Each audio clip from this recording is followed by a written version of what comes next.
In the soft glow of dawn, before most in the village had even stirred, a quiet boy named Itachi Uchiha walked through dewy grass.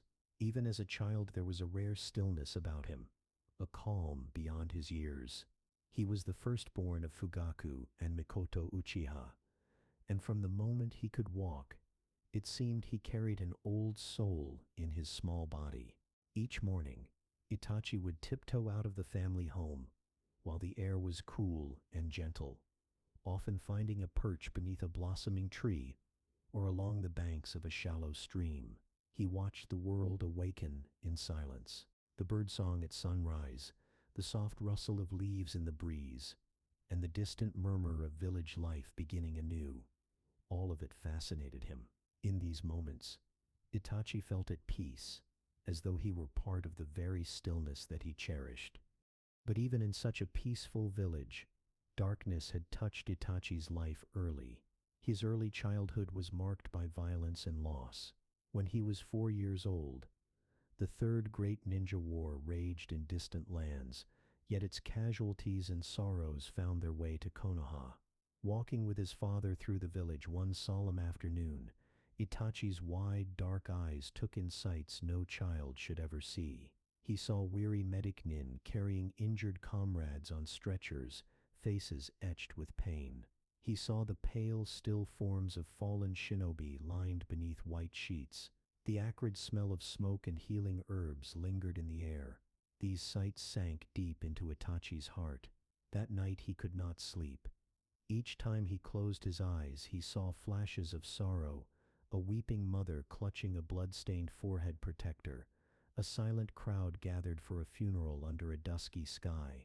Too young to fully understand the reasons behind the conflict, Itachi understood only the human cost, the grief and futility that war brought. In his small chest, his heart ached with compassion. He decided in that moment, with a conviction far beyond his years, that he never wanted to see such pain again. So Itachi began to chase peace in the only way he knew, by becoming strong. In his child's mind, he reasoned that if he could become a powerful ninja, strong enough to rise above the need for war, perhaps he could eliminate conflict altogether. It was an innocent and idealistic dream, to be so skillful, so wise, that he could shield everyone he loved from harm, and bring about a world without fighting.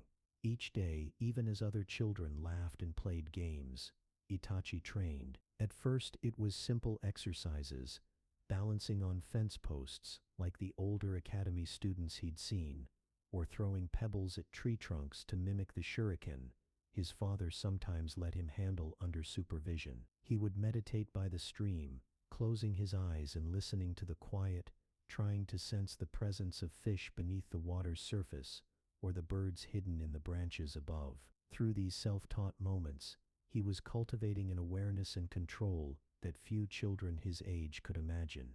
Noticing his son's unusual focus and talent, Fugaku Uchiha took a special interest in Itachi's upbringing. Fugaku was a stern man, the head of the Uchiha clan and the police force, but not unkind. He recognized the seeds of greatness in his son. Sometimes Fugaku would bring Itachi along to observe training drills. Other times he would test the boy's insight, asking what Itachi might do in hypothetical combat scenarios. Itachi answered with thoughtful clarity that often surprised his father. While proud, Fugaku also found it curious. His little boy spoke not of victory or defeating enemies as many children would, but of preventing needless conflict in the first place. Itachi's answers always returned to the idea of peace. When Itachi was 5, his life changed in one of the happiest ways imaginable. He became an older brother. On a warm summer evening, as fireflies blinked in the twilight, Mikoto cradled a newborn baby in her arms. Itachi peered down at the tiny face with wonder. They named him Sasuke. From the moment Itachi held his baby brother, Sasuke's tiny hand curling around one of Itachi's fingers, a new kind of love bloomed in his heart. Sasuke's presence lit up Itachi's world. He would watch over the baby with gentle fascination, bringing toys, making silly faces to coax a laugh, and rocking the cradle when Sasuke fussed. Their parents smiled to see the bond forming between their sons. Mikoto would often wake at night to find Itachi standing on tiptoe by Sasuke's crib, checking to ensure his little brother was sleeping soundly, safe and comfortable. Itachi felt an overwhelming urge to protect Sasuke, an instinct as natural as breathing. In Sasuke's innocent eyes, he saw hope for the future, a future he wanted to be free of the horrors he had witnessed. With renewed determination, Itachi's training took on even more purpose. He was no longer striving for peace, just for its own sake, but for the sake of this tiny life that depended on him, that trusted him completely with every coup and smile. Yet, even as joy filled the Uchiha household, trouble was stirring in the wider village. Unbeknownst to young Itachi, the events of one fateful night would test his resolve and his love for his brother in a dire way. That night, a fearsome roar shattered the peace of the village. The nine-tailed fox, a monstrous spirit of immense power, was unleashed upon Konoha. Chaos erupted as the giant fox demon lashed out with its tails, leveling buildings and sending ninjas scrambling to defend their home. The sky glowed an eerie orange with flames from burning homes, and the earth trembled with each furious strike of the beast. Inside the Uchiha compound, Itachi clutched little Sasuke to his chest. The baby, sensing the turmoil, whimpered softly. Mikoto, their mother, was torn between staying with her children and rushing out to help the village.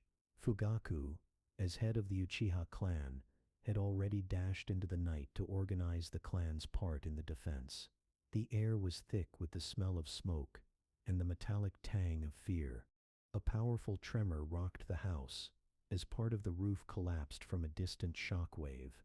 Mikoto shielded her children, pushing Itachi and Sasuke into a corner under a sturdy table as debris rained down. Dust choked the air. Itachi's heart pounded. Fear unlike any he had known seized him. Yet in that frantic moment, as Sasuke began to cry in his arms, and Mikoto tried to steady herself, Itachi felt a surge of resolve. He was small and the danger was colossal, but he had to protect his family.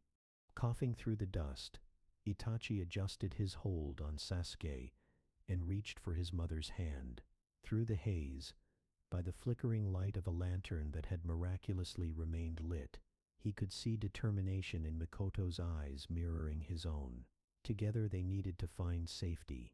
With surprising steadiness for a child so young, Itachi led Mikoto through the crumbling hallway, supporting her when the tremors nearly knocked her off her feet.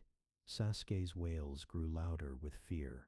Mikoto paused to take Sasuke into her own arms, freeing Itachi to push aside fallen timber blocking their path. Each step outside was met with scenes of panic, neighbors shouting, children crying, the distant roar of the nine tails shaking the air. At one point, as they hurried toward a shelter, another thunderous crash sounded behind them. Itachi turned to see part of their house collapsing entirely, flames licking up the wooden beams. He gasped, eyes wide at how close they'd been to being trapped. Mikoto's breath hitched in sorrow to see their home destroyed, but she held Sasuke tighter and urged Itachi onward, grateful they had escaped in time. Under a blood-red moon and swirling clouds of smoke, villagers were evacuating toward the relative safety of the Hokage's mountain and nearby shelters. Shinobi darted across rooftops in the distance, launching desperate attacks at the gargantuan fox that loomed over the village. Itachi spotted several Uchiha among them, their forms illuminated by bursts of ninjutsu in the night. For a split second, he caught sight of his father, Fugaku, silhouetted against the fiery sky, as he directed a formation of police force shinobi. Knowing his father was out there fighting to protect them filled Itachi with both pride and anxiety. Mikoto and Itachi found refuge in a stone-walled storage cellar with several other families. The space was cramped and dark, lit by a single oil lamp. The ground quivered with each distant impact from the fox's wrath. In that dim shelter, Mikoto sank to her knees, cradling Sasuke and trying to calm him. Itachi stayed by her side, small hands balled into fists on his lap as he knelt, trembling, not for himself, but for his father outside, for his baby brother in harm's way, for the village he loved. He squeezed his eyes shut and silently made a promise. If he could do nothing else tonight, he would stay by Sasuke and Mikoto and keep them safe. Each rumble of the earth felt like a test of that promise. At one point, Sasuke began to cry again. The tension and noise too much for the infant. Mikoto tried to soothe him with a lullaby, her voice soft but shaking. Itachi gently took Sasuke's tiny hand in his own, and to distract him began humming along. The melody was simple and calming, one Mikoto often sang at bedtime. It carried through the shelter, and gradually the other anxious whispers hushed, as if all the adults and children clung to that gentle song as a ray of hope amid the terror. After what felt like an eternity, the earth finally stopped shaking. The Nine Tails had been defeated and sealed away at the cost of the fourth Hokage's life. When the all-clear came and the shelter doors opened, dawn's first light was revealing the extent of the destruction. Konoha was scarred. Parts of the village lay in ruins, smoke rising from smoldering wreckage. Yet amid the devastation, there was a profound feeling of gratitude. The village had survived. Itachi stood in the cool morning air, surveying the damage with solemn eyes. His childhood innocence had been tested by a night of fear and heroism. He felt a hand on his shoulder and looked up to see Fugaku, dirty and exhausted but alive. Father and son embraced tightly, Fugaku's voice low with emotion, as he murmured how glad he was that Itachi, Sasuke, and Mikoto were safe. In Fugaku's rare tight hug, Itachi felt the unspoken pride and relief. In the days that followed, the village mourned those lost and began to rebuild. But the Nine Tails attack also sowed seeds of suspicion and mistrust that a young Itachi only vaguely perceived. He overheard whispers that the Uchiha Clan, possessors of the Sharingan, which could tame the Nine Tails, were being blamed in some corners. Though he couldn't grasp the full implications, Itachi noticed how some villagers looked at the Uchiha with new wariness, how his father's face tightened in clan meetings afterward. Despite the undercurrents of tension, Itachi's daily life continued. He poured himself into training with even greater zeal. At age 6, he was enrolled in the Ninja Academy. On his first day, Itachi stood in the classroom, a quiet figure among noisy peers, and felt the weight of expectation. Rumors of his prodigious talent had spread. Many already knew him as the Uchiha genius. Yet Itachi did not care for praise or rivalry. He approached each lesson with the same calm determination he'd always had. It soon became clear to everyone that Itachi was no ordinary student. He mastered basic jutsu on his first try, absorbed theoretical lessons as though he'd known them all along, and displayed such skill in taijutsu and chakra control that instructors were astonished. If the class was taught a sequence of hand seals in the morning, Itachi could perform them flawlessly by afternoon. When sparring with classmates, he was gentle but overwhelmingly effective. He would end matches swiftly, without excess harm, often helping his opponent up afterward with a polite nod. His classmates were in awe, and some were intimidated by his precocious talent. Itachi, however, remained humble and soft-spoken. He made few close friends, not out of arrogance, but because his mind often dwelled on matters beyond the ken of other children. While they talked of playing tag or trading cards after school, Itachi pondered the history lessons they learned, or the meaning of a new strategy, or how to build a lasting peace in a world that seemed so fragile. There were a few who broke through his solitude. One older boy in particular kindled a friendship that would shape Itachi's life. Shisui Uchiha. Shisui was several years Itachi's senior, a talented shinobi known throughout the clan for his genjutsu prowess and cheerful wisdom. He took notice of Itachi's solitude and maturity, and rather than be wary, Shisui reached out with genuine kindness.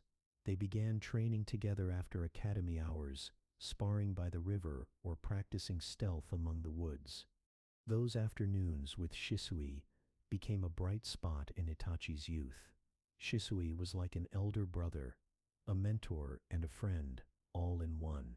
They discussed what it meant to be a shinobi, and in hushed voices, the uneasy mood within the Uchiha clan after the Nine Tails attack. Shisui shared his own hopes for unity and understanding between the Uchiha and the rest of the village. He sensed, as Itachi did, that storm clouds were gathering politically. Together under rustling leaves, they mused about finding a path to peace, naive perhaps, but earnest in their resolve to protect both their clan and their village. Under Shisui's guidance, Itachi's skills flourished even more. By age 7, only a year into the academy, Itachi's instructors found he had little left to learn from the standard curriculum. In an unprecedented move, they allowed him to take the graduation exam early. Unsurprisingly, he passed with top marks. On the day he graduated, the youngest academy graduate in recent memory, his family gathered to celebrate. Fugaku, rarely one to show open emotion, placed a hand on Itachi's shoulder and told him he was the pride of the Uchiha. Mikoto beamed, fussing lightly over Itachi's hair and proudly adjusting the leaf headband he now wore. Little Sasuke, barely a toddler, clapped and giggled, not fully understanding, except that his beloved brother looked important and happy. Itachi became a genin and was assigned to a team. Even among older and more experienced teammates, Itachi stood out. On missions, he was often the one who perceived dangers first and devised plans on the fly. They started him on easy D-rank tasks, walking dogs, finding lost items, but quickly moved him to C-rank missions as they saw his capability. By age 10, he had completed more missions than some Chunin. Thus, Konoha allowed Itachi to enter the Chunin exams despite his young age. Competing either alone or with provisional team arrangements, accounts varied, but none doubted he deserved the promotion. Itachi passed the grueling exams with ease. He became a Chunin at 10, donning the navy vest that signified his new rank. Each achievement was a step on the path he'd chosen as that little boy who had seen too much of war's pain. Stronger and more acknowledged he became. Yet instead of pride, Itachi felt increasing responsibility. He did not revel in his prowess. He only hoped it would be enough to safeguard those he loved and the peace he cherished. However, with each promotion, Itachi was also drawn deeper into the complex currents swirling around the Uchiha clan. After the Nine Tails attack, suspicion toward the Uchiha had simmered. The clan was relocated to the outskirts of the village, ostensibly for security, but effectively isolating them. Within the clan, resentment grew. Itachi, now often allowed to sit in on clan meetings due to his prodigious status, observed the growing frustration. Proud Uchiha elders spoke in bitter tones about how their loyalty was doubted, how years of service meant nothing in the face of fear. Some talked of taking measures to assert the clan's standing. Itachi would sit quietly in a corner during these meetings, his face calm but his heart troubled. He respected his father and the clan leaders, but he could not shake the feeling that an open confrontation with Konoha's leadership would lead to disaster, a disaster that could engulf the entire village in another war. When conversations grew especially heated, Itachi's eyes would drift to Shisui, who usually stood nearby. Shisui would often give a subtle shake of his head, or meet Itachi's eyes with a knowing look, silently urging patience and caution. Both young men prayed that cooler heads would prevail, that maybe the third Hokage could soothe the misunderstanding before it was too late. In pursuit of a solution, Itachi made a fateful choice. He would serve as a bridge between his clan and the village leadership. The third Hokage, Hiruzen Sarutobi, was a compassionate leader, who genuinely wanted peace with the Uchiha.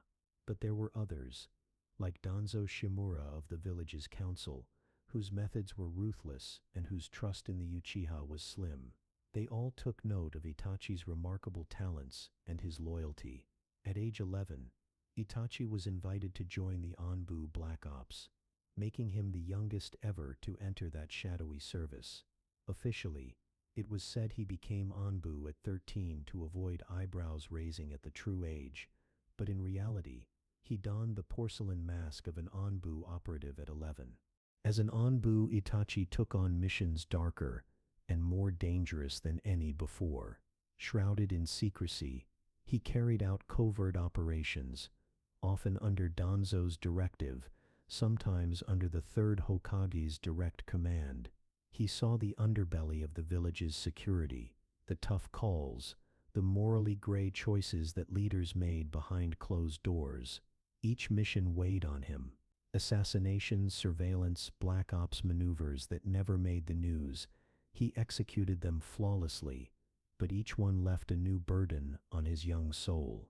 Still, he endured it all with quiet stoicism, believing that doing these hard things would ultimately protect his home, and by extension, Sasuke. The double life wore on him. By day he was the dutiful son and brother, an admired Uchiha prodigy, who still played gentle games of tag with Sasuke in the yard, or helped his mother with groceries. By night, he was a masked operative dealing in death and deception. Few truly knew him. Some of his clan began to find him inscrutable and distant. They could not guess the turmoil in his heart. Only Shisui remained a confidant.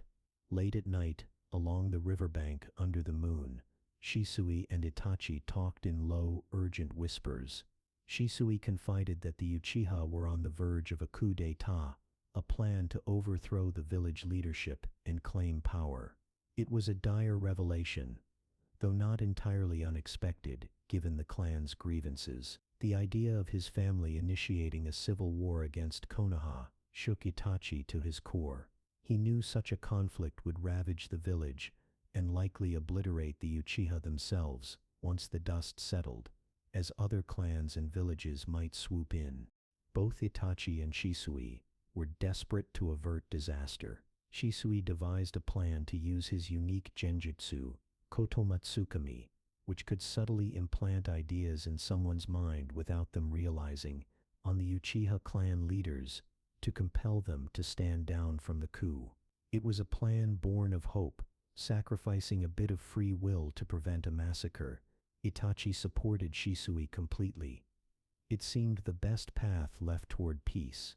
However, Danzo Shimura had his own ideas.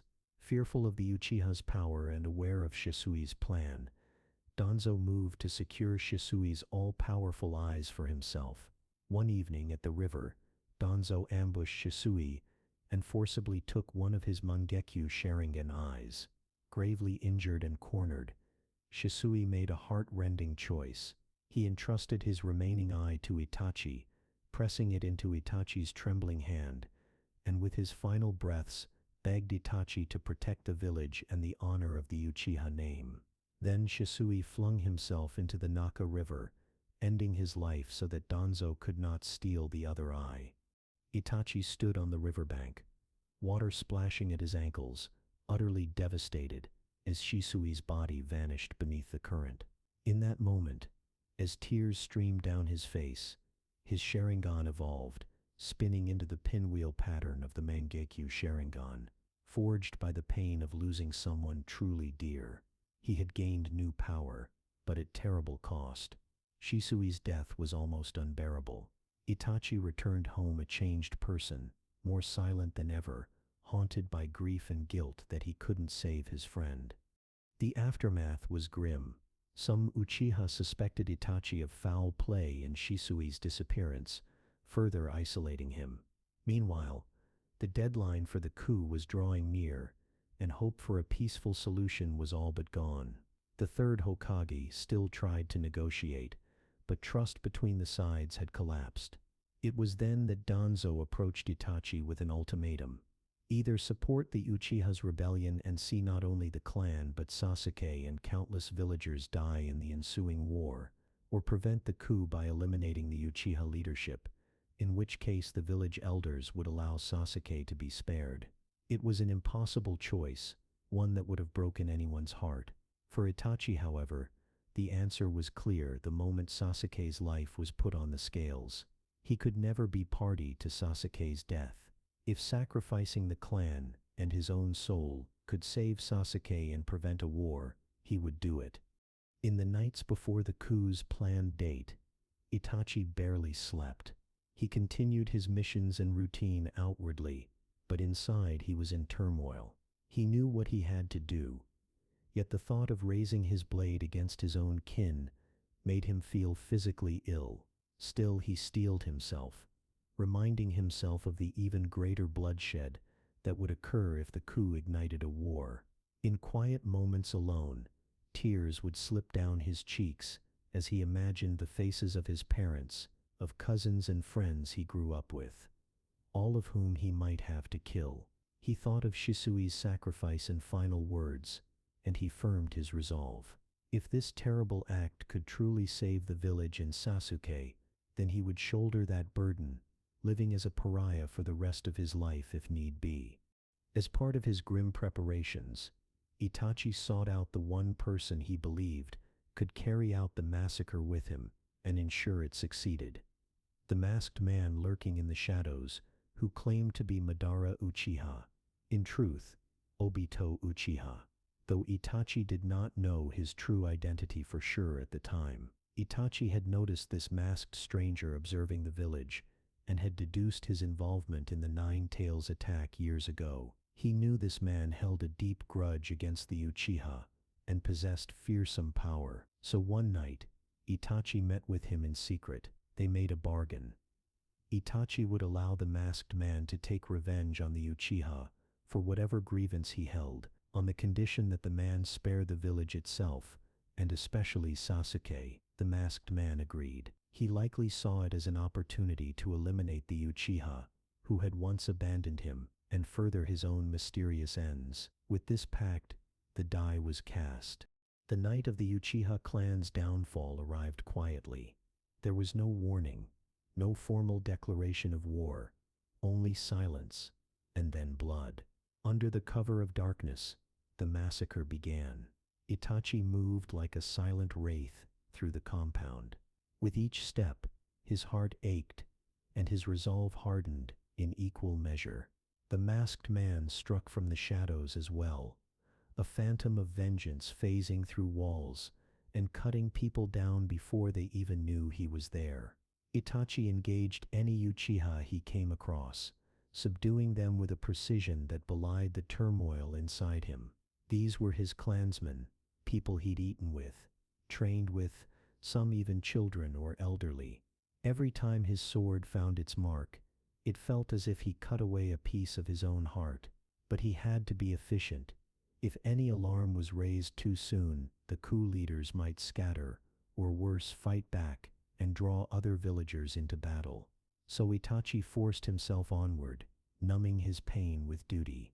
Finally, he reached his own home, the last and most painful stop. Inside, his parents, Fugaku and Mikoto, awaited him. They had heard the commotion, the brief cries that had been silenced, and they understood what was coming. Itachi stepped through the door, his hands stained with the blood of his kin, and saw his mother and father kneeling side by side in the center of the room. Mikoto's eyes glistened with tears as she looked at her son, yet her face held only love. Fugaku's expression was stern, but not hateful. If anything, it was filled with a mix of sadness and pride. They did not raise a single weapon against Itachi. They didn't even have one nearby. They had already guessed the truth. Itachi was doing this for the village, for peace, for Sasuke. Itachi's composure nearly broke, then and there. His vision blurred as tears formed. This was the man who had taught him to fish, and the woman who had tucked him in at night. How could he strike them down? His hands shook. Seeing this, Fugaku spoke softly, in a voice that still carried paternal authority, yet infinite gentleness. Itachi, you've grown strong. I am proud of you, Mikoto added, her voice breaking with emotion. No matter what, we love you so much. You are our son. Their acceptance, their forgiveness, even as he stood before them as their killer, was the kindest and most devastating thing they could have given him. Tears spilled from Itachi's eyes. He wanted to scream, to beg for another way, to drop his sword and collapse. But he remembered Sasuke. He remembered why he was doing this. With a choking sob, Itachi nodded to his parents. In that silent understanding, they too nodded. In one swift mercy-filled moment, Itachi struck. Both parents fell together, arm in arm. Mikoto's last tears fell onto the floorboards. Fugaku's last act was to reach out and touch Itachi's ankle reassuringly before his strength faded. They slumped against each other, as if simply falling asleep side by side. Itachi knelt between their bodies, his entire frame shaking. A howl of grief rose in his throat, but he clenched his teeth to silence it. Blood pooled around his knees. He whispered a broken apology into the stillness. "I'm sorry," over and over. In the back of his mind, he hoped that in some afterlife they could hear him, that they could somehow know the depth of his regret and love. The room felt cold and empty as he forced himself to stand. His mission was not over. There was one person left alive that night, one who had to live, Sasuke. Almost on cue, the door to the house slid open. Sasuke, barely 7 years old, stood there, panting and wide-eyed. He had been on his way home from an extra training session and found the streets eerily quiet, then spotted bodies and blood. Panicked, he ran home hoping to find safety with his family, only to stumble into a nightmare. His small form shook at the scene before him, his parents' motionless bodies on the floor, and his beloved brother standing over them with a bloody sword. Sasuke's eyes darted around, trying to deny what he saw. "Oni-san," he squeaked, his voice quivering in terror and confusion. In that instant, seeing Sasuke's innocent face twisted in horror, Itachi had to summon every ounce of resolve left in his soul. He had to turn this horror into fuel for Sasuke's survival. Steeling himself, Itachi hardened his expression into one of icy indifference. The loving brother vanished behind a mask of cruelty. His Mangekyou Sharingan flared to life as he locked eyes with Sasuke. In a heartbeat, he cast Sasuke into the world of Tsukuyomi, the ultimate genjutsu. For Sasuke, time stretched into a hellish eternity within the illusion. He was forced to watch the massacre unfold as if he were in Itachi's shoes, seeing each clan member cut down, again and again, including the moment of their parents' death. Sasuke's mind all but broke under the relentless anguish and shock inflicted by the Tsukuyomi's mental torture. Only a few moments passed in reality, but to Sasuke it felt like hours of torment. When the jutsu finally released, the boy collapsed to the floor, vomiting and sobbing, his mind reeling with trauma. Itachi watched with an impassive face, but inside he was dying with every sob that racked Sasuke's body. To further cement himself as the villain in Sasuke's eyes, Itachi spoke, his voice cold and distant. A voice Sasuke had never heard from his gentle brother. He claimed responsibility for the massacre and dismissed it as a means to measure his own strength. He told Sasuke that their parents and clan were nothing more than pawns to test the limits of his power, and the only one left to measure himself against was Sasuke, the spare whom he had intentionally let live. Itachi lied that he had never loved Sasuke, that he saw him only as an amusing weakling. If Sasuke wanted to kill him and avenge their clan, Itachi hissed, he would have to live a life of hatred and suffering. And only when he had the same eyes, the Mangekyou Sharingan, would he be worthy of the fight. Those words lacerated Sasuke's heart. In an explosion of grief and rage, Sasuke, in a surge of adrenaline, activated his Sharingan for the first time, two tomos spinning in his eyes, and lunged at Itachi with a desperate scream. Itachi easily parried the clumsy attack. With a single motion, he disarmed Sasuke, sending the boy's kunai skittering across the floor, and then backhanded him. Sasuke flew into a wall and crumpled, body too exhausted and damaged to move. But even as darkness swam in Sasuke's vision, he glared up at Itachi with unyielding hatred and heartbreak. It was done. Sasuke's eyes held the hate and pain that would drive him to survive. Itachi sheathed his sword. He walked slowly toward Sasuke, who was slumped on the floor, barely conscious but still conscious enough to tremble at his approach. In Sasuke's fading vision, Itachi loomed over him. Itachi reached out, and Sasuke flinched, thinking another blow was coming. But instead, Itachi's index and middle fingers tapped gently on Sasuke's forehead, just as he used to do in the old days when he was teasingly too busy to play. Sasuke's eyes widened in confusion at the familiar gesture, juxtaposed with this nightmare. For a fleeting moment, the facade cracked as Itachi withdrew his hand. A single tear fell from his eye and landed on Sasuke's cheek. In a voice so low it was almost a breath, Itachi whispered, "Forgive me, Sasuke. This is the last time." Sasuke was too dazed to respond. The world was spinning around him, and he finally lost consciousness from the stress and exhaustion. Itachi stood over his little brother's unconscious form, tears now flowing freely once Sasuke could no longer see. "Goodbye, Sasuke," he choked out softly. There was no time to linger. Itachi had to make final arrangements. He left Sasuke lying on the street outside, knowing Anbu forces would soon arrive. Before departing, Itachi took one last duty upon himself. He sought out the Elder's location.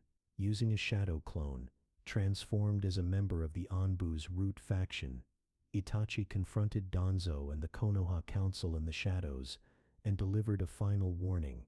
In a voice that permitted no argument, the clone told Danzo that Itachi had survived and fled, and that if anything happened to Sasuke, Itachi would leak every secret of Konoha to rival villages.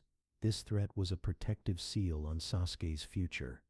Itachi knew Danzo cared more about the village and his own power than any personal grudge, so the elder would not risk inciting Itachi's wrath by harming Sasuke.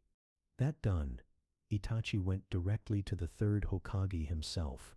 Kneeling before Hiruzen Sarutobi in a secret meeting, tears still fresh on his cheeks, Itachi reported that the mission was complete.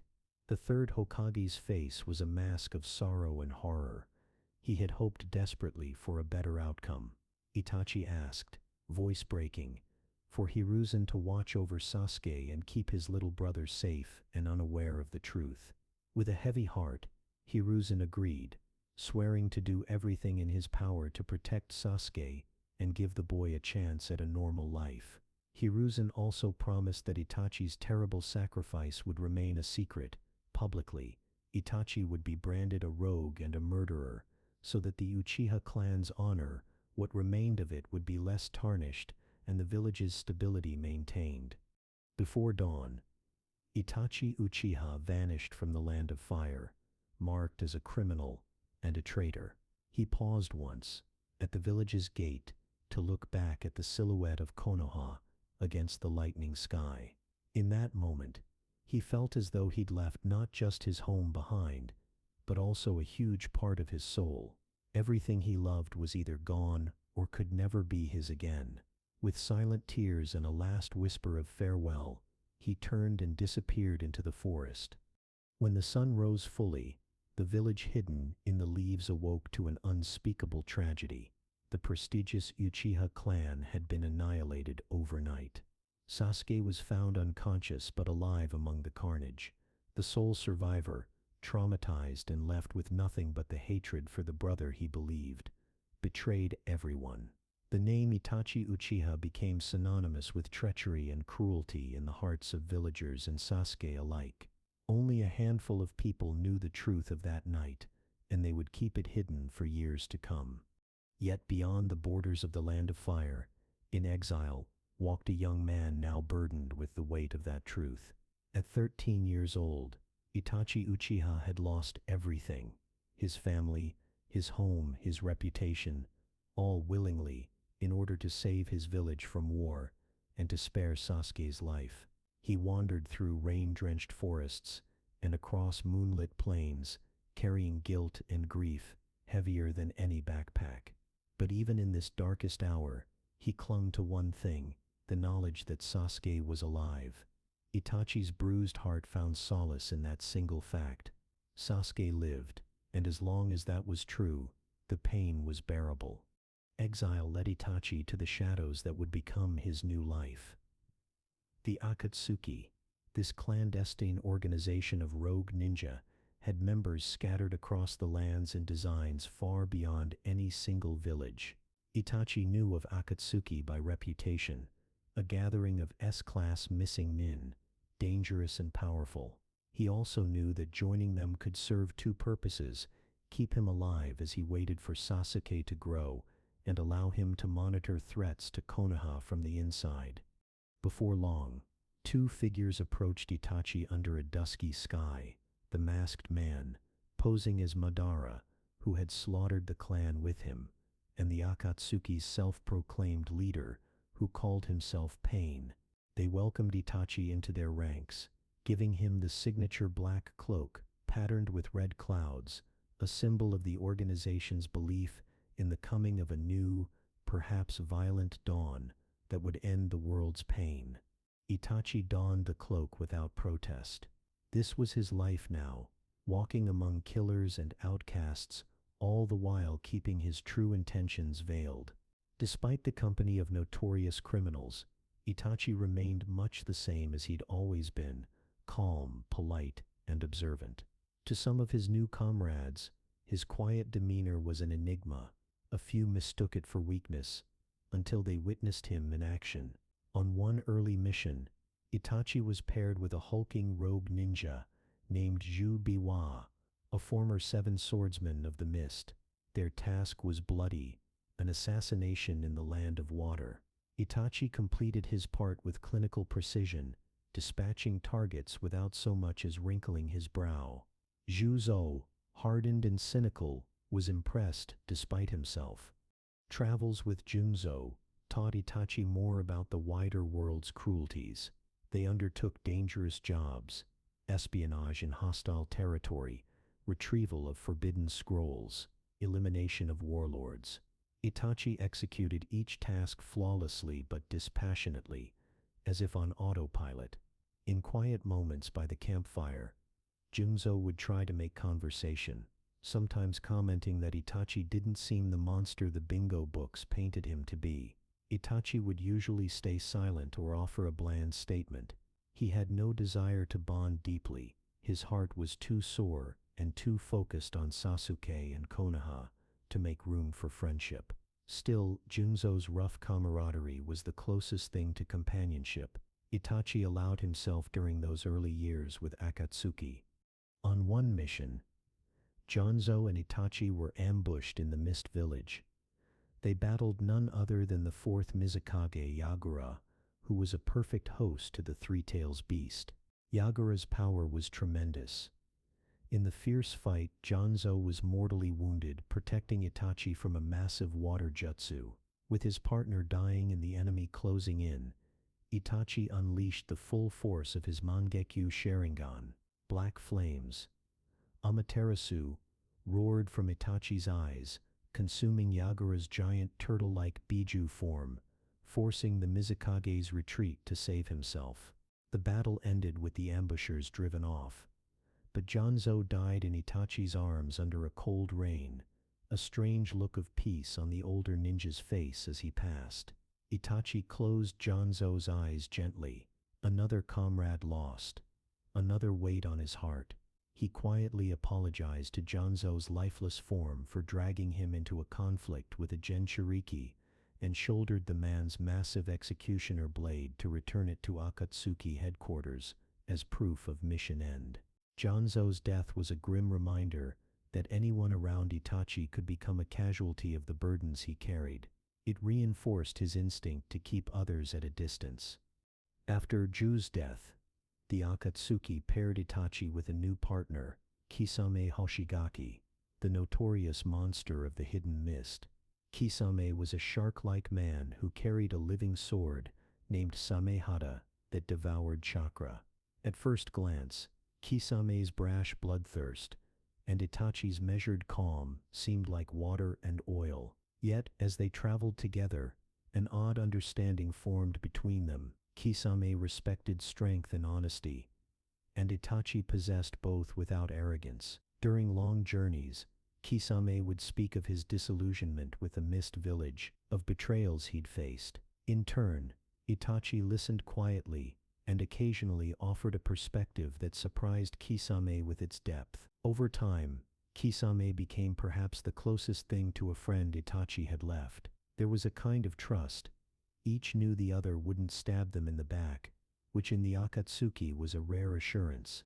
Within Akatsuki, Itachi continued to play his role as the aloof, deadly Uchiha. He took part in missions to infiltrate, to recruit, and to hunt down Jinchuriki, all while subtly ensuring that Konoha stayed off the organization's hit list for as long as possible. He contributed just enough that the leader, Pain, valued him, but he occasionally delayed or misdirected plans that might threaten the Leaf. To stay informed, Itachi kept in touch via coded messages with the third Hokage whenever he could, though contact was extremely limited. Mostly, he had to rely on his own intelligence gathering. Through whispers in the underworld and his own secret observations, he learned of world events, critically, any news of Sasuke. Itachi heard tidings of Sasuke from afar over the years. The news was sparse but telling. Sasuke had survived the massacre night physically unharmed, had been taken under the village's care, and had grown into a determined academy student. He heard how Sasuke performed brilliantly in his classes, driven perhaps by that fierce goal of revenge. When news reached him that Sasuke had graduated and been assigned to Team 7 under Kakashi Hatake, Itachi allowed himself a small measure of relief in those moments. Sasuke was following the path of a ninja as expected. On one quiet night, driven by longing and concern, Itachi even dared to venture near the outskirts of Konoha in secret. Hidden in the shadows of a tall oak tree, he caught a distant glimpse of Sasuke through the window of their old home. The young boy sat alone in the softly lit room, staring at a worn photograph of their family. Sasuke's face was sad and thoughtful as he traced the image of their parents and his older brother with his fingers. Itachi's heart ached at the sight. He so badly wished he could leap to that windowsill, slip inside, and tell Sasuke the truth, to wipe away the child's tears that he could see glistening even from afar. But he remained a silent guardian. As a gentle breeze stirred the leaves around him, Itachi whispered into the night, an unheard promise that he would always watch over Sasuke. Then, before his emotions could betray his presence, he vanished again into the darkness, leaving Sasuke to the care of the village and the faint echo of a brother's love on the wind.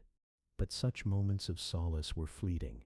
A harder truth underlay Itachi's relief about Sasuke. His little brother's life was now defined by hatred of him. Itachi had made Sasuke walk a path of loneliness and anger, and he knew how heavy that burden could be. Itachi accepted that this was necessary. Hate would make Sasuke strong, but the thought of Sasuke in pain cut him deeply. Often, on nights when his illness made him cough violently into a cloth, Itachi would imagine Sasuke's face and use that image to steady himself. He would endure anything, if only it meant Sasuke's eventual safety and redemption. Over time, Itachi's health quietly began to decline. The Manjikyu Sharingan's frequent use took a toll, as did the relentless stress and grief. He developed a persistent cough and bouts of fatigue that he hid from others. Only Kisame occasionally noticed Itachi coughing blood into his sleeve, on rare occasions when he thought no one was looking. When Kisame voiced concern, Itachi would simply shrug it off as a minor ailment. Privately, Itachi procured medicines and allowed himself just enough rest to keep going. He had to live, he reminded himself, until Sasuke was ready. Until then, sheer willpower would carry him through. Years passed in this grim routine. The Akatsuki's activity ramped up. They sought the tailed beasts methodically.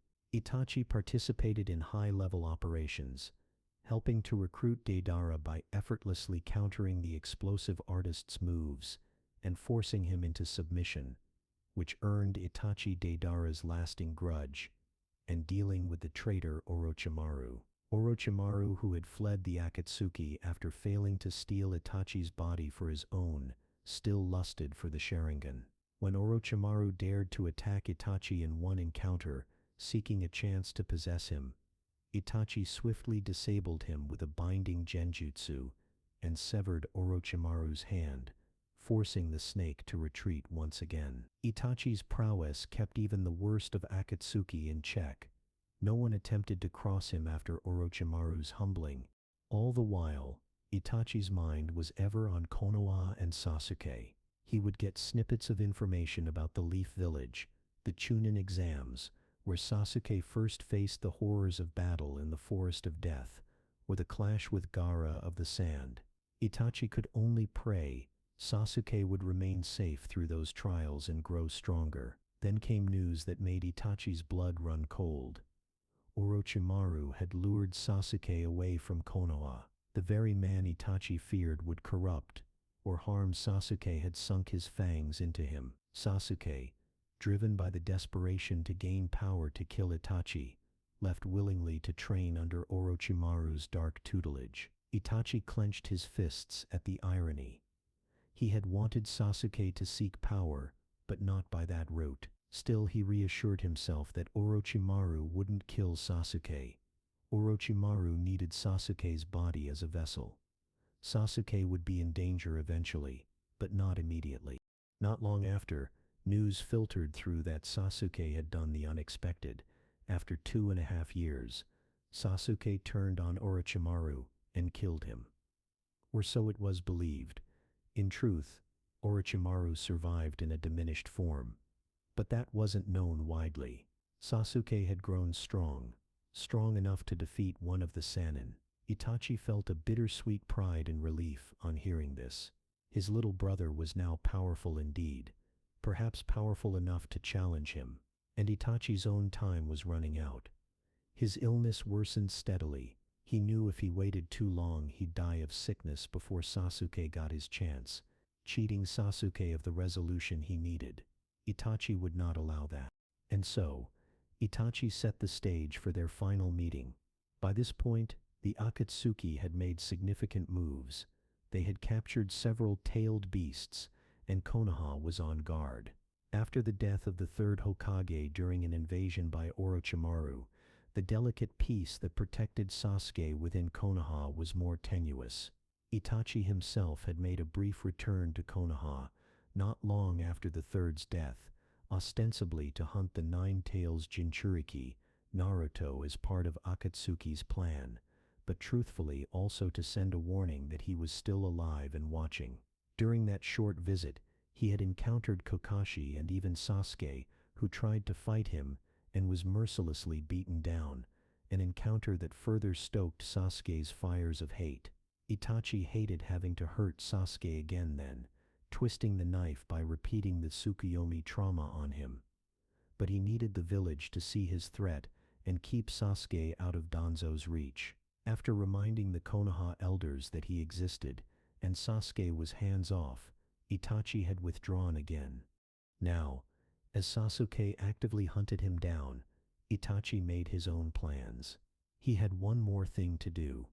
Ensure that after his death, if Sasuke learned the truth, there would be someone to stop Sasuke from doing something rash. That someone, he decided, was Naruto Uzumaki, Sasuke's friend, and ironically the very Jinchuriki Itachi had supposedly come to capture before. Itachi had observed Naruto from afar, seen the boy's unwavering loyalty to Sasuke, and he trusted Naruto's heart. Thus one day as Naruto was traveling. In fact, Naruto was searching for Sasuke at the time. Itachi intercepted him using a projection clone. Naruto braced for a fight, but Itachi spoke calmly. He only wished to talk. In a forest clearing, sunlight filtering through the leaves, Itachi questioned Naruto about Sasuke. What did Sasuke mean to him? What would Naruto do if Sasuke attacked Konoha? Naruto, fierce in his answer, proclaimed that Sasuke was like a brother to him, and that, even if he had to defend the village from Sasuke, he would do so without killing him. He would find another way because he couldn't harm someone so important to him. Naruto's answer, full of compassion and determination, brought a faint smile to Itachi's lips. That was exactly what he needed to hear. Satisfied, Itachi entrusted Naruto with a peculiar gift. He infused a bit of power into a crow summon and let Naruto unwittingly take it into his own body. Itachi didn't reveal what he'd done, only cryptically saying he hoped Naruto would never have to use it. In truth, he had imbued the crow with Shisui's Sharingan, a last resort to ensure Sasuke would never fall into evil after learning the truth. The crow would cast a genjutsu to protect Konoha when the time came. With that done, Itachi's final preparations were complete. At last, the day came. Itachi and Sasuke would have their long-awaited confrontation. Itachi arranged to meet Sasuke at the old Uchiha hideout, a secret shrine of their clan. He arrived first, walking through the dusty halls of a place filled with ghosts of the past. Candles flickered along the walls as he took a seat and closed his eyes, gathering what strength his weakened body still had. He had taken more medicine that morning to stave off coughing fits. This fight would be his last. He knew it with certainty. Sasuke stormed into the hideout, every fiber of his being intent on this moment. The brothers faced each other in a dim hall, old stone tablets and Uchiha crests bearing silent witness. Sasuke wasted no time with pleasantries. His Sharingan blazed to life, the tomo spinning with hatred. Itachi rose slowly, taking measure of his brother. How strong Sasuke had become. Itachi's heart swelled with pride and sorrow. He almost didn't recognize the cold, hardened young man before him as the sweet child he remembered. Yet, in Sasuke's eyes, he still saw that flicker of vulnerability and pain deep inside. They exchanged a few terse words. Sasuke declared this would be the end for Itachi. Itachi, maintaining his icy facade, spoke of Sasuke's lack of understanding and taunted him subtly, trying to gauge Sasuke's mental state. Then the battle began in earnest. Neither holding back, they darted around the chamber, two blurs of speed and power. Genjutsu was their first weapon. Each brother cast illusions trying to catch the other off guard. They both ended up ensnared in each other's layers of genjutsu. At one point, a deceptive scenario where Itachi appeared to rip out Sasuke's eyes, only for that illusion to be dispelled by Sasuke, revealing both had been sitting across from each other in a genjutsu stalemate. Sasuke, incensed, forced the fight into the physical realm to avoid Itachi's superior illusions. Ninjutsu came next. Sasuke spewed great balls of fire. Itachi countered with his own fire release, the Uchiha brothers turning the hall into an inferno.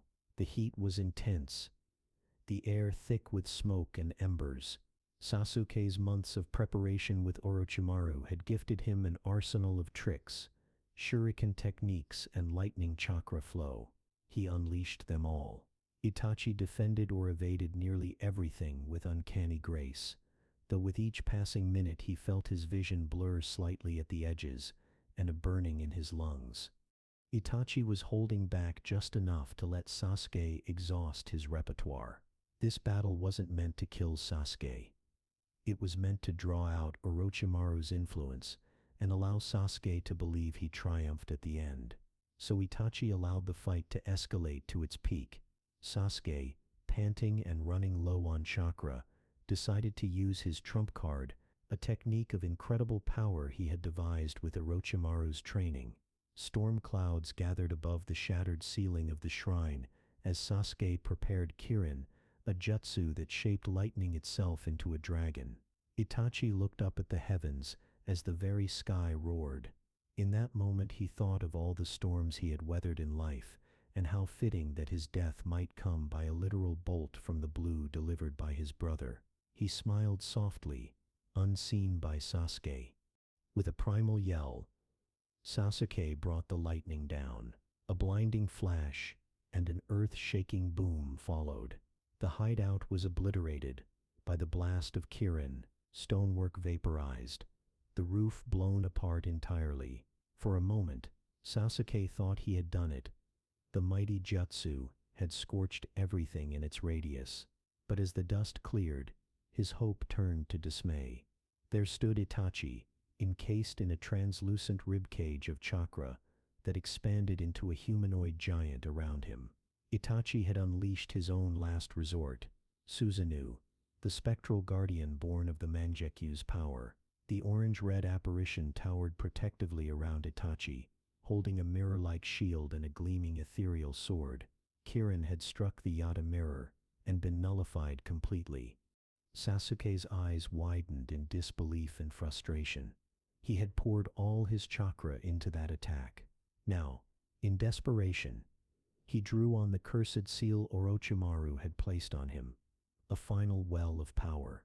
But activating the seal had an unintended effect. It weakened the suppressive chakra holding Orochimaru at bay inside his body. Orochimaru, sensing Itachi's weakened state and seeing an opportunity, broke free. From Sasuke's own body a giant white serpent emerged, Orochimaru's Hydra form, cackling and bent on taking Sasuke and finishing Itachi. Itachi grimly welcomed this. Orochimaru's emergence was part of his plan. With Susanoo's supernatural sword, the Totsuka blade, said to seal any it pierced in a blissful genjutsu forever, Itachi struck. The blade sliced through the writhing snake, impaling Orochimaru's manifested form. Orochimaru's laughter turned into a screech as he was sealed, drawn into a jar carried by Susanoo's spectral hands. In that instant, Sasuke's cursed seal faded away. Orochimaru's influence was purged from him for good. Now all that remained were the two brothers, face to face amid the rubble and ruin, under the open sky. Itachi's Susanoo had protected him, but maintaining it taxed his already frail body. Blood dribbled from the corners of Itachi's mouth. His vision was darkening. Even Sasuke's form before him was hazy shadows around a clear focal point of Sasuke's eyes.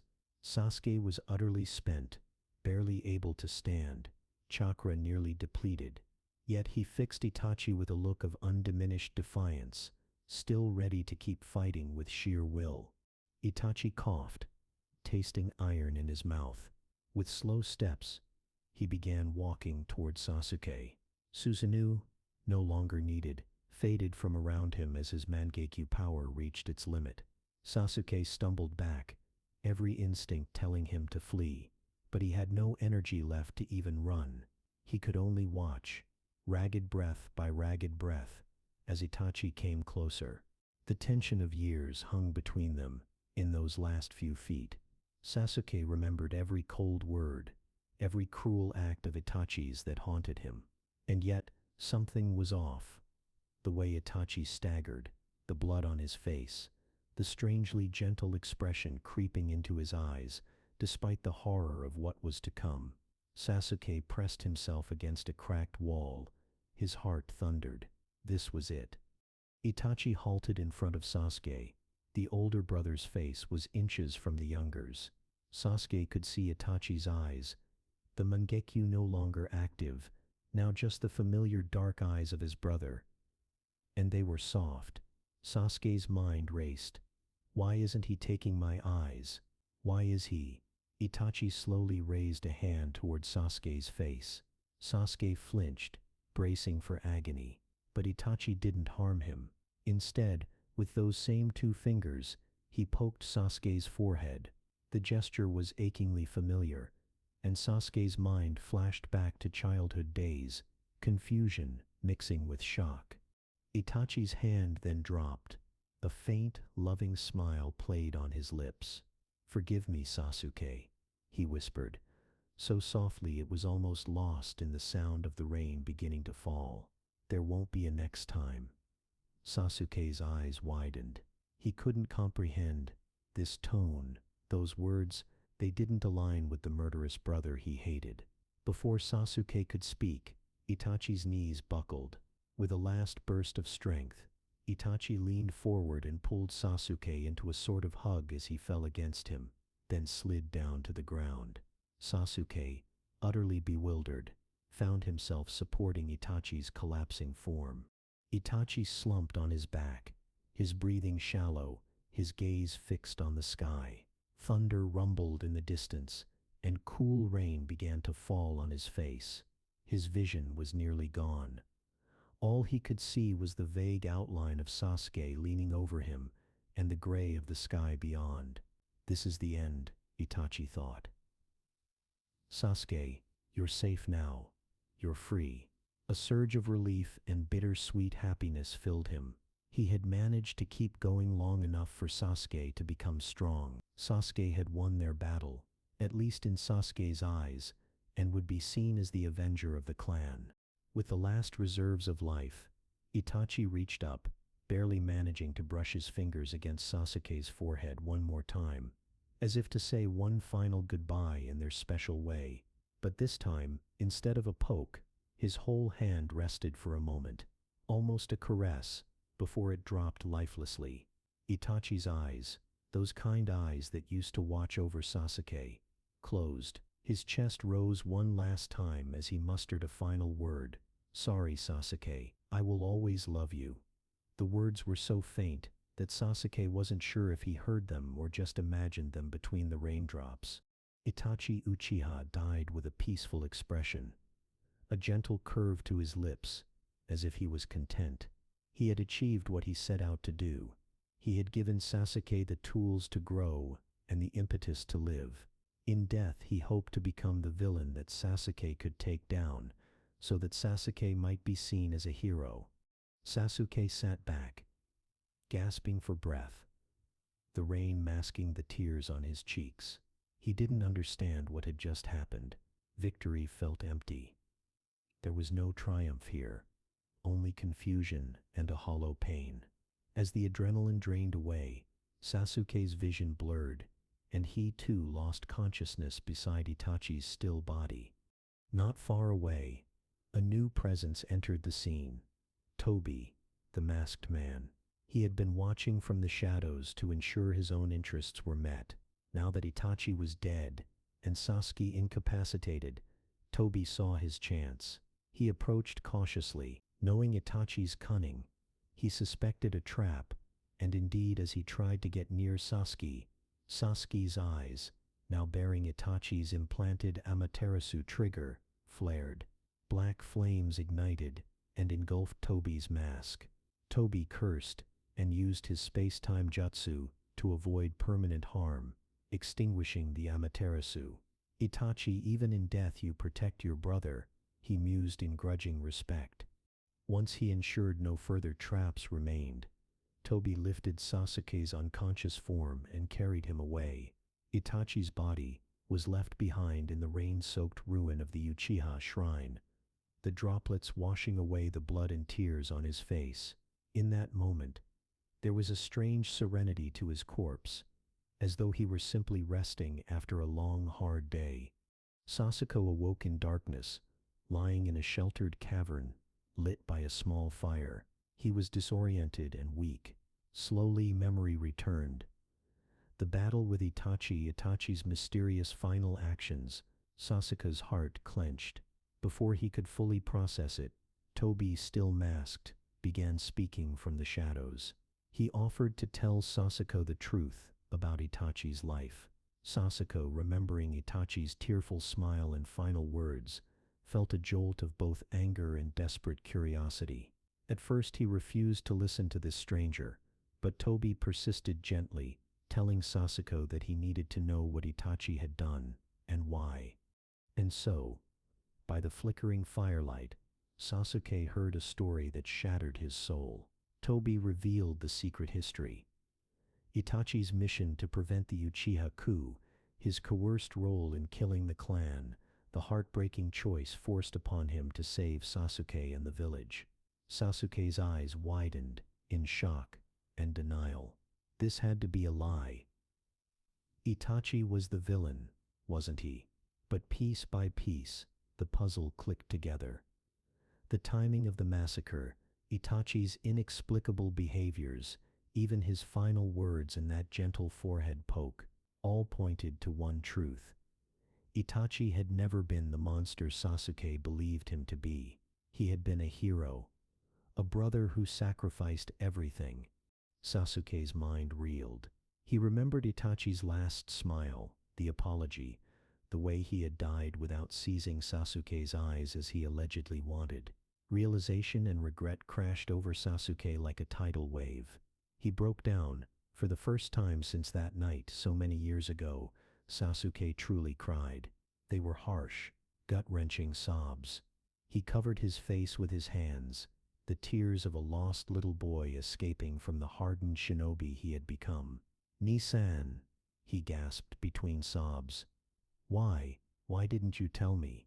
But his brother was gone and could not answer. Toby, still in the role of storyteller, watched as Sasuke unraveled. Tears of blood mingled in Sasuke's eyes as well. The shock and emotional trauma triggered the awakening of Sasuke's own Mangekyo Sharingan. When Sasuke's wailing finally subsided into a numb silence, something new took root in his heart. The love for Itachi that had been buried now mingled with intense hatred for Konoha's leadership, Danzo and the elders, who had orchestrated this tragedy. Sasuke's purpose, once defined by avenging his clan against Itachi, transformed. Now he swore vengeance against those truly responsible for Itachi's suffering. In his grief-stricken state, it seemed the only path forward. Itachi's plan had succeeded in part. Sasuke was alive, stronger, and now understood the truth of Itachi's love. But ironically, in learning that truth, Sasuke's hatred was not extinguished, only redirected. This was an outcome Itachi had tried to avoid by keeping Sasuke in the dark. But with Toby's interference, events took a darker turn. While Sasuke recuperated, Toby made sure Itachi's body was collected. In death, Itachi still had a role to play in Toby's grand plans. Before long, Toby handed Itachi's corpse over to an ally, Kabuto Yakushi, who had mastered the reanimation jutsu Edo Tensei. Kabuto recognized the value of Itachi's abilities and prepared to use him as a pawn. Meanwhile, word slowly filtered through to a select few in Konoha about Itachi's true loyalties. The new Hokage, Tsunade, came to learn some of it through Jiraiya and others. Naruto learned from the tale that Itachi gently pressed upon him via the encounter with the crow and later events. But publicly, Itachi remained labeled a villain. Only those closest to Sasuke, like Naruto, would eventually know the full truth and carry the weight of that knowledge with empathy and sadness. In the months after Itachi's death, the Fourth Great Ninja War erupted, instigated by Toby revealing himself as Obito Uchiha, and aided by Kabuto's Edo Tensei. Many legendary ninja were resurrected to fight against the allied shinobi forces. Among them was Itachi Uchiha. In a swirl of ash and smoke, his body was summoned back from the pure land into the world, brought forth in a state of living death with cold, dull eyes under Kabuto's control. Itachi's awareness returned as he found himself walking alongside another reanimated ninja, Nagato Pain. Their wills were suppressed by the summoning jutsu, their personalities muted like far-off echoes. Yet as genius as he was, Itachi's mind started working immediately to find a way out of this thrall. The two reanimations encountered Naruto, now grown even stronger, brimming with the Nine Tails chakra, and Killer Bee on the battlefield. A fight ensued because Kabuto commanded Itachi and Nagato to capture Naruto. Itachi battled Naruto and Bee unwillingly, his body moving like a puppet. He exchanged blows with Naruto, fire jutsu against Naruto's wind and beast chakra, Sharingan jutsu against Naruto's indomitable will. During the skirmish, something unexpected and crucial happened. Naruto's presence triggered the crow Itachi had planted in him. Seeing Itachi's Mangekyo Sharingan, the crow leapt forth from Naruto's mouth and locked gazes with the reanimated Itachi. In the crow's eye shone Shisui's Mangekyo Sharingan, and it cast Koto Amatsukami, the ultimate genjutsu of loyalty. The command implanted was simple: protect Konoha. In an instant, the Edo Tensei's control over Itachi was shattered. Itachi's consciousness fully returned, free will intact. The crow's task done, Itachi allowed it to disperse, but not before he silently thanked his old friend Shisui for this final aid. Now fully himself, Itachi quickly helped Naruto and Bee turn the tide of battle. Together they sealed away Nagato, who unleashed devastating attacks under Kabuto's control, until Itachi's intervention neutralized him. When the dust settled, Naruto confronted Itachi, surprised and wary, but Itachi's demeanor, even in this undead form, was calm and kind. He assured Naruto that he was on their side now. Naruto anxiously blurted out news of Sasuke, how Sasuke had descended into darkness, and was even now making choices that put him at odds with the allied forces. Itachi's face fell slightly at this, though he'd anticipated it. Naruto, remembering their forest talk, swore to Itachi that he would shoulder Sasuke's hatred and save him, just as he promised. Itachi could see Naruto's sincerity and strength. Remembering the dark road he had forced Sasuke to walk, Itachi felt a pang of guilt. He admitted to Naruto that perhaps he had been wrong to try to bear everything alone and keep Sasuke in the dark. He gently told Naruto to learn from his mistakes, to not shoulder burdens all alone as he once did. Itachi admitted that in trying to bear the entire weight of the world by himself, he had caused pain to those he loved. Naruto listened intently and promised he would remember. He would trust his friends and not let darkness consume Sasuke if there was any hope. Itachi, hearing Naruto's conviction, felt a measure of relief. He realized that the future was in good hands, that Naruto's generation might finally break the cycle of hatred that had ensnared his own life. However, Itachi also knew he had one more mission in this war: to stop Kabuto and end the Edo Tensei, thereby freeing all the reincarnated souls from bondage. So he left Naruto and Bee, entrusting Naruto with Sasuke's salvation. Naruto watched him go with respect and a newfound understanding of the man Itachi truly was. As Itachi journeyed to Kabuto's lair, fate arranged a poignant encounter. Sasuke, who had since joined the battle independently, crossed paths with Itachi. Sasuke's Sharingan blazed upon seeing his brother, alive or so it seemed, and in action. His feelings were tumultuous: shock, anger, longing. He immediately chased Itachi, demanding answers. Was this real? How was Itachi here? Itachi paused only briefly. In a gentle but firm tone, he told Sasuke they would speak later. First, he had to stop the one who resurrected him. Sasuke, stubborn as ever, insisted on coming. Perhaps he feared, if he let Itachi out of sight, he'd lose him again. Perhaps he just needed to fight alongside his brother once, to understand him better. Whatever the reason, the two entered Kabuto's cave together, side by side. Inside the dim cavern, surrounded by serpentine grottos and dripping stalactites, the Uchiha brothers faced Kabuto. The reanimation master had enhanced himself with Orochimaru's powers and Sage Mode, making him a formidable adversary. Kabuto sneered, attempting to undermine Sasuke's resolve by mentioning Itachi's sins and the manipulations of Konoha. But Itachi, ever composed, shielded Sasuke from Kabuto's barbs with plain truths and steadfast focus. The battle was intricate and intense. Kabuto used sound-based genjutsu, nearly trapping the brothers with a demonic flute melody. In response, Itachi and Sasuke fought back to back, plugging their ears at critical moments and using their own visual genjutsu to counteract Kabuto's tricks.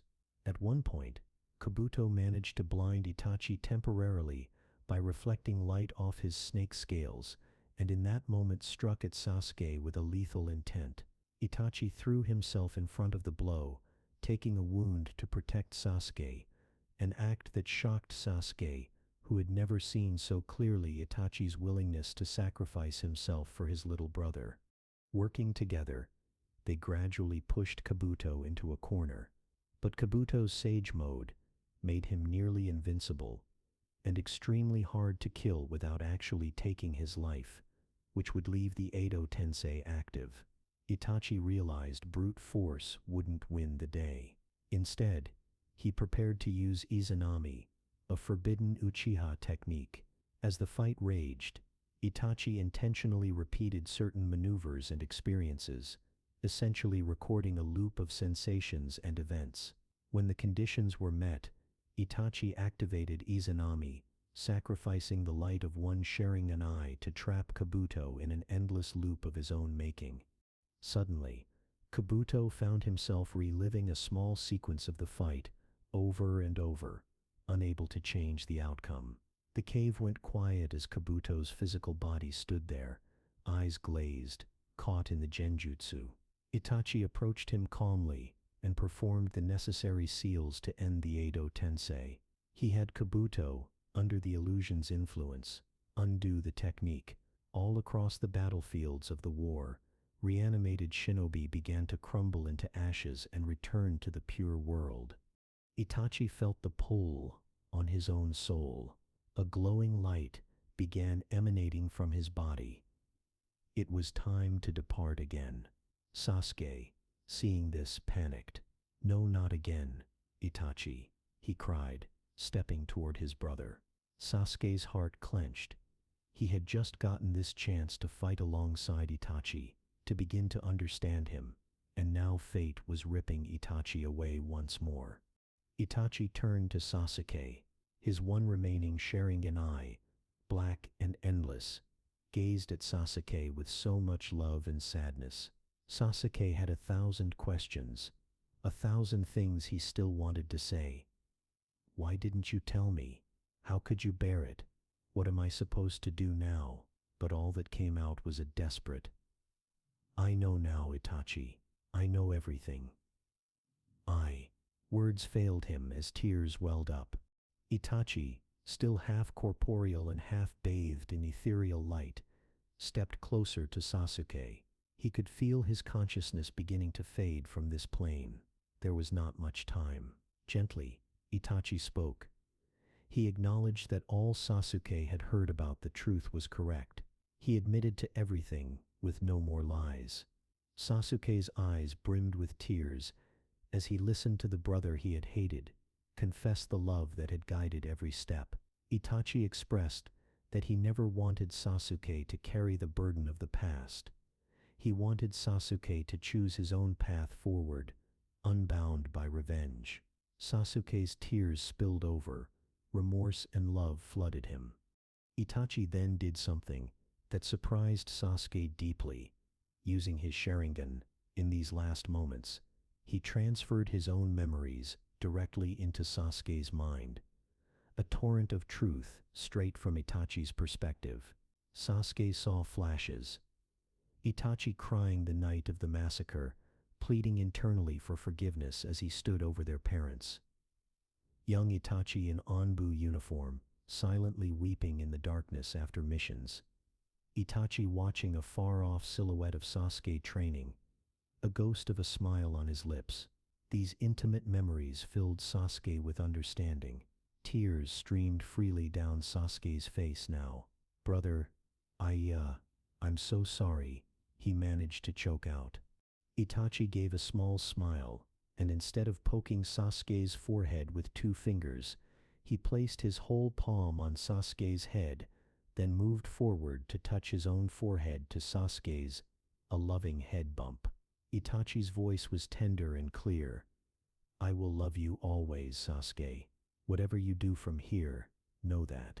Sasuke closed his eyes at the touch, sobbing once, a deep release of years of pent-up emotion, and tried to commit every detail of this feeling to memory.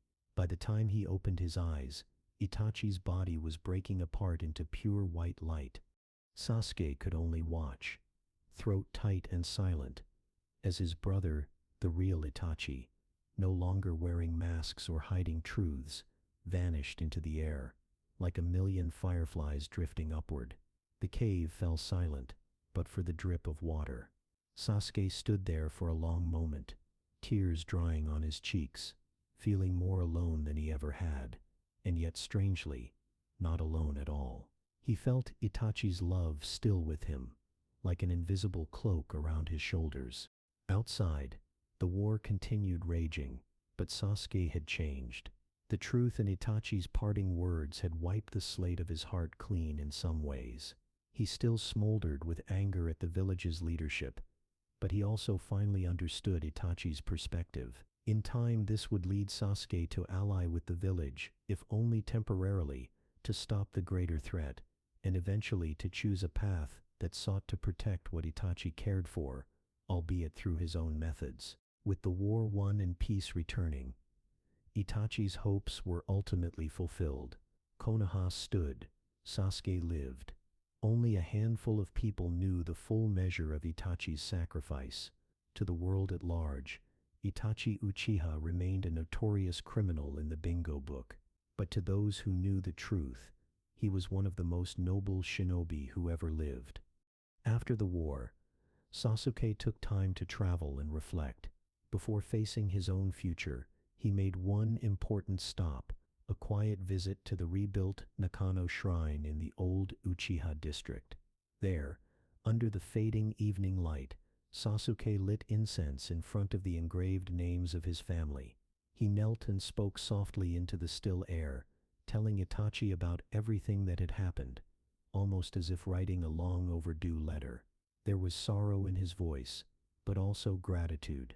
He promised to live in such a way that Itachi's sacrifice would not be in vain, even if Sasuke's interpretation of that was to shoulder the world's burdens as a self-proclaimed dark protector for a time. Years passed.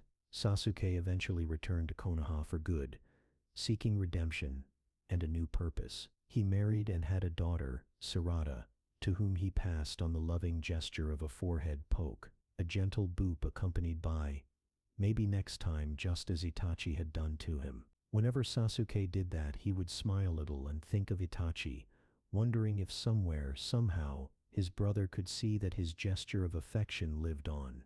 By the time Sasuke was a grown man with his own family, the tale of Itachi Uchiha had become a hushed legend. Naruto, now Hokage, knew the truth and honored Itachi's memory by ensuring the peace Itachi had given his life for endured. The new generation of Leaf villagers lived in relative harmony, never knowing that their peaceful days were built on the back of one man's impossible choice.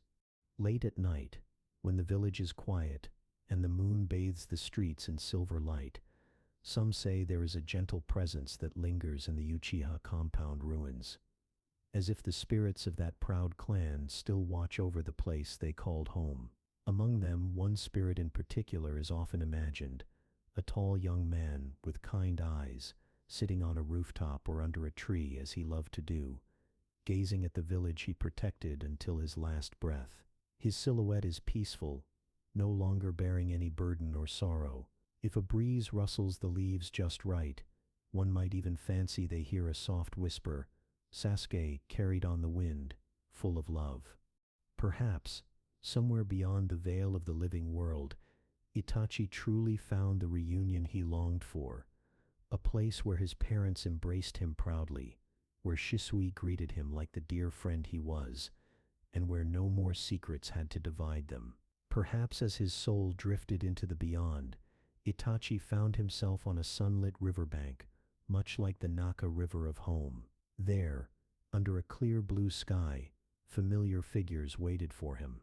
Shisui stood with a bright grin and a wave, and just behind, their father and mother opened their arms to him with warm smiles. In that gentle realm, Mikoto pulled her son into a loving embrace, and Fugaku placed a proud hand on Itachi's shoulder. No words were needed in their eyes.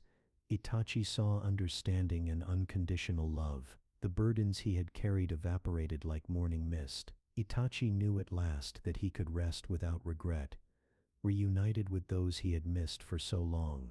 Back in the living world, Sasuke carried Itachi's legacy in his heart every day. Upon learning the entire truth about his brother, Sasuke regained the deep admiration he had for Itachi as a child. He resolved to follow in Itachi's footsteps in the sense of doing whatever it took to protect the village, albeit Sasuke's methods would differ and evolve. In the end, Naruto and Sasuke together ushered in an era where children like Sarada, Sasuke's daughter, or Boruto, Naruto's son, could grow up without the shadow of war or hatred, a reality that was the very dream Itachi spent his life trying to achieve. And so, the story of Itachi Uchiha is a tale of tragedy, love, and redemption. It is the story of a boy who loved peace so much he was willing to become a villain to achieve it, of an older brother who made the cruelest choice out of love, and of a man who bore the world's hatred on his shoulders so that others could live in the light. Itachi's life was brief, filled with hardship and pain, but also marked by moments of profound beauty and caring that only a few were lucky enough to see. As night deepens and stars twinkle over the village hidden in leaves, one can imagine that somewhere, Itachi's gentle eyes still watch over those he cared for, not as a restless soul, but as a cherished memory that inspires others to be strong and kind. His story is a reminder that sometimes the greatest heroes are unsung, their deeds known to few, yet the impact of their sacrifice shapes generations. Now, with the hour late and the world outside quiet and safe, you can close your eyes and let go of today's worries. In the calm darkness behind your eyelids, picture Itachi as that little boy sitting under the cherry tree at dawn, feeling the cool breeze and dreaming of a peaceful future. In a way, he achieved that dream. The peace that exists in the shinobi world now is part of his legacy. Feel the tranquility of that image. The air is cool and still, the leaves whisper softly, and a beloved big brother's spirit, serene and free, whispers a final lullaby on the wind. He says that no matter what happens, love endures, quiet, unwavering, like stars in the night sky. Sleep now, knowing that even amidst great darkness, the light of compassion and hope shines on. Good night.